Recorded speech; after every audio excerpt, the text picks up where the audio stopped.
Law Talk on 1480 WSAR is brought to you by the law offices of Sabra and Aspen. Now into the studio with your host of Law Talk, attorney Steve Sabra.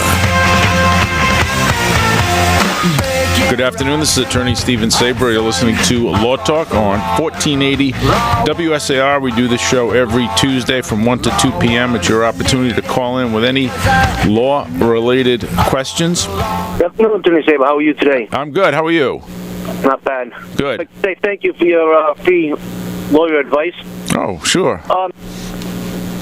Similar question to the previous caller. Now, where I live, I have no sidewalk. I do shovel the part of the street. But because where I live, there is no drainage either. And it's a problem that the city knows about, and they never fix the problem. I mean, this has been going on for years and years and years. So what happens is, like Sunday, after we had that rain, Monday morning, it was nothing but a big sheet. It was a big ice rink. That's what it was like. Mm-hmm. So now if somebody comes to visit me and they wipe out, whose responsibility is that? Would it be the city's responsibility, especially if they know about the problem and never fixed it? Possible. I mean, the first question I would ask is, okay, where exactly did it happen? Because if it happened on your property, then you've got the street. It's the city street.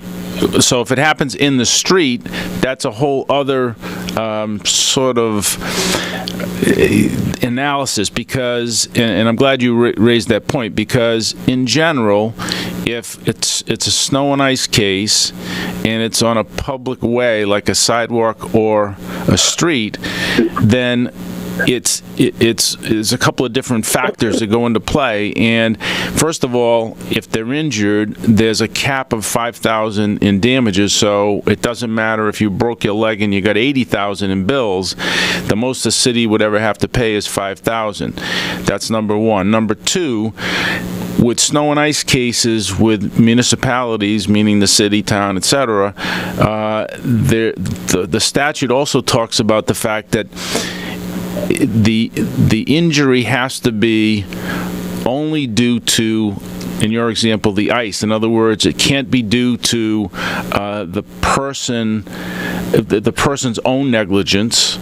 So they can't have any what's called comparative negligence, and it can't be due to any third party's negligence. So it's a very, very narrow situation where. No, this would be completely ice, because I had it cleaned right down to bare pavement, and then all the water that rushes down the street, it just puddles up there, and then it just freezes overnight, and then it's just nothing but a sheet of ice.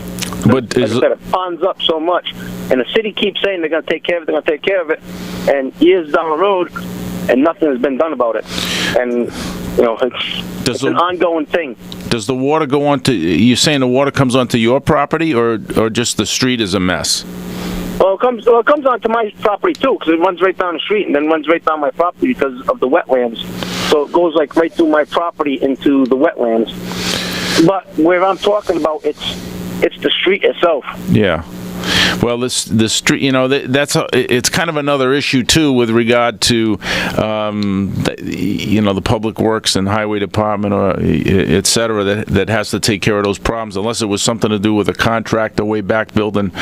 Well, that's part of the big deal too. Is what it was too. Mostly, I'd say, the way the contractors did the street itself, instead of pitching it away from my house, they crowned the street so it goes on both sides. So now I get a big puddle in front of my house. So in that case there, would I be able to go after the person that would go after the contractor who did the road work? It's possible. Their negligence in not doing the road properly? It's possible if you can prove that they didn't do the road properly. Well, you can see it. And looking at the road, you can see where it's crowned. And how long ago was it? There's statute of limitation issues and things like that. That was 2011, I think they did the road. Yeah, you might still have a shot at it. The city may have a shot at them. If for example, if the city goes and repairs it, then they might want to go after the contractor for the cost of repair. I don't know if they'd have if they'd want to do something like that, but that because you're not going to probably not going to get the contractor back to do anything, especially if whatever bond they put up is they've already been paid and there's no money being held back. Forget that, they're not coming back. So then it's up to the municipality, and sometimes the municipality will fix it and then sue the contractor.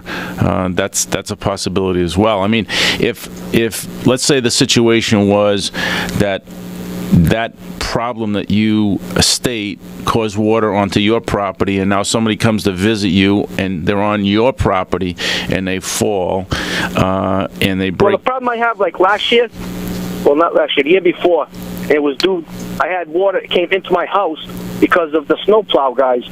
At the bottom of the street, they blocked it all in. The water had no place to go except into my house, so it backed all the way up and into my house.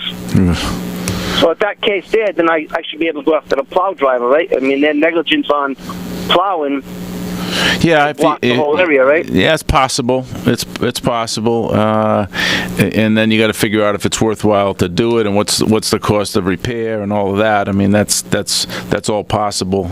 But yeah, well, last time it was like $30,000 worth of damage. So that's a lot of damage. So I got one more quick question for you. Sure. To put a lien on somebody, is it expensive? Is it a lot of work, or? Well, I'm going to give you the famous lawyer answer. It depends. It depends on what it's for.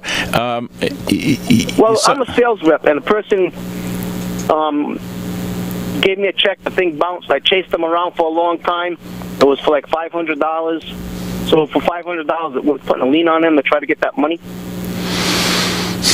I don't think so. Not for $500. I mean, you sue them in small claims court, right? And then you bring them in to make sure they pay it. That's what you do. So that's the best thing to do, something like that, right? That's what I would do, because if I'm the one being sued and I've got to keep going back to court, and I'm a legitimate business person, then I don't want to keep going back to court. I want to pay you or try to work something out. So to me, you can do small claims on your own.